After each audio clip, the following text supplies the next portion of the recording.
जय श्री राम बंधुओं, आज का जो मैंने हनुमान कथा का वीडियो अपलोड किया ना, उसके अंदर में नाम का महत्व, नाम जप का महत्व मैंने बताया। इस कलिकाल के अंदर में क्यों है और कैसा जपना चाहिए, वो वीडियो आप जरूर देख लीजिएगा। लेकिन राम नाम या राम जो नाम का हम जाप करते, या राम नाम कहाँ से आया? राम ये दो शब्द किसी को बोलने से भगवान श्री राम को कौशल्या माता ने या दशरथ जी ने राम नाम रखने से राम नाम आया क्या? तो राम नाम का जन्म कहां से हुआ, राम नाम कहां से आया, यह मैं आपको आज की वीडियो में बताने वाला हूं। जिनके हस्तकमल में रुद्राक्ष की माला है, किसके हस्तकमल में रुद्राक्ष की माला है, सोच के बताइए। हृदय में श्री कृष्ण तत्व विराजमान है। जीवा के अग्रभाग में, ये जीवा है ना, उसके अग्रभाग में निरंतर सुंदर राम मंत्र है। जिनके मस्तक पर भगवान नारायण के चरण कमलों से निकली गंगा विराजमान है। ऐसे महाभागवत परम भक्त उपासक श्री शिव जी को मेरा नमस्कार है। तीनों लोकों में यदि श्री राम का कोई परम भक्त है तो वह वैष्णवों में अग्रगण्य वैष्णवाचार्य आदि अमर कथा वक्ता महादेव ही है। देवों के देव महादेवी है और कोई नहीं है। श्री शिव जी महामंत्र श्री राम का अहर्निश जप करते हैं। अहर्निश का अर्थ क्या होता है? दिन रात देवों के देव महादेव श्री शिव जी जो महामंत्र है श्री राम, उसका जप करते हैं।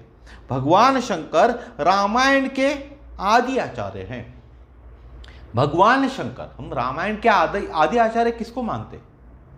रामायण जिन्होंने लिखी उन्हीं को मानते ना। लेकिन भगवान शंकर थे रामायण के आदि आचार्य हैं।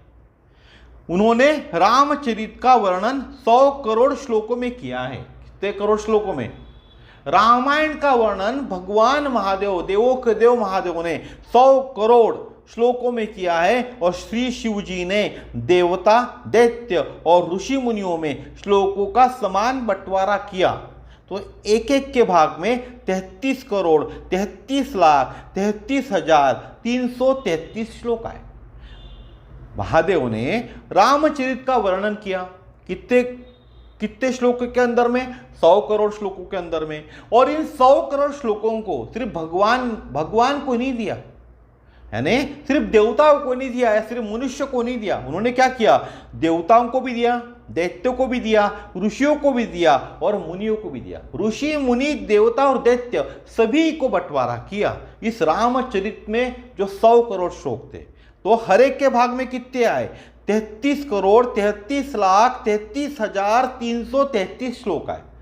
एक को 3 से डिवाइड कर लो आप, अगर आपको कैलकुलेशन निकालना है। आपको विश्वास नहीं है ना, झूठ लगता है ना, तो एक को 3 से डिवाइड कर लो, आंकड़ा उतना ही आएगा। यहां सिर्फ आपको क्या करना है? यहां 100 करोड़ करना है। वहां मैंने आपको सिर्फ एक आंकड़ा बताया। कुल 99 करोड़ 99 लाख 99,999 श्लोक वितरित हुए। जब वितरित किए भगवान ने तो 99 करोड़ 99 लाख 99,999 श्लोक वितरित हुए। एक श्लोक बच गया।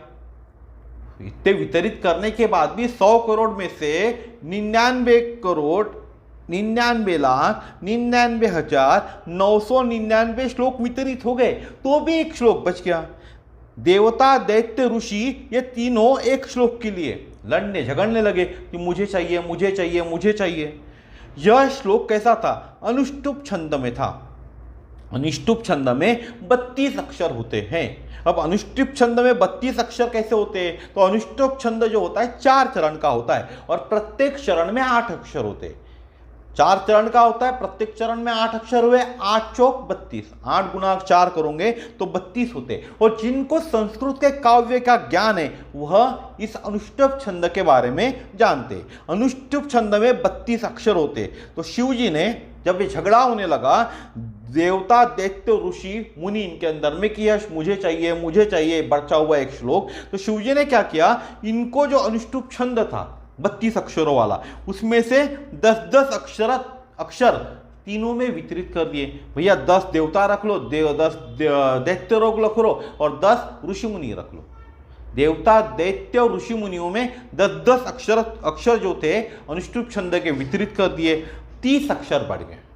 32 अक्षरों का अनुष्टुप छंद होता है, 32 में से 30 बढ़ गए, 2 अक्षर बच गए। तब शिवजी ने कहा ये 2 अक्षर अब किसी को नहीं दूंगा। 2 अक्षर जब बच गए तो शिवजी क्या कहते, भैया 100 करोड़ में से सब आपको दे दिया, सिर्फ 2 अक्षर बचे हुए, यह मैं किसी को नहीं देने वाला, यह अक्षर मैं अपने कंठ में रखूंगा। शिवजी क्या बोलते हैं, ये जो मेरा कंठ है ना, इनमें यह 2 अक्षरों को मैं रखने वाला हूं। ये 2 अक्षर, ये रा और म। 2 अक्षर जो बचे थे वो कौन थे, एक रा था, दूसरा म था, अर्थात राम। अर्थात राम यानी राम का नाम है जो वेदों का क्या है, सार है। राम नाम अति सरल है, अति मधुर है, इसमें अमृत से भी अधिक मिठास है। यह अमर मंत्र है, शिव जी के कंठ तथा जिह्वाग्र भाग में विराजमान है। शिव जी के कंठ में और ये जीवा के अगला जो भाग आता है ना, अग्रभाग, वहां विराजमान है। कल का एक शॉर्ट वीडियो मैंने अपलोड किया था, उसमें मैंने आपको क्या बताया था, हनुमान के कंठ और जीवा के अग्रभाग में राम नाम है और राम के कंठ और जीवा के अग्रभाग में हनुमान का नाम है। तो यहां कौन है हनुमान जी, हनुमान तो शिव का ही अवतार है। और जब शिव के ही कंठ और जीवा के अग्रभाग में राम नाम है तो हनुमान के कंठ और अग्रभाग में राम नाम होगा ही ना। तो मुझे लगता है आज आपको समझ में आ गया होगा कि राम नाम का जन्म कहां से हुआ है। दशरथ जी या कौशल्या जी ने भगवान राम को राम नाम दिया करके राम नाम का जन्म नहीं हुआ, इस मंत्र का जन्म नहीं हुआ। यह मंत्र कैसा है, यह मंत्र वेदों का सार है, मधुर है, अमृत है और अति सरल मंत्र है। राम नाम का मंत्र अति सरल है, इसीलिए इस मंत्र का आप जाप तो करो, पूरे दिल से जाप करो, आपको फायदा होगा ही, नुकसान नहीं होगा, फायदा ही होगा। जाप करके देखो।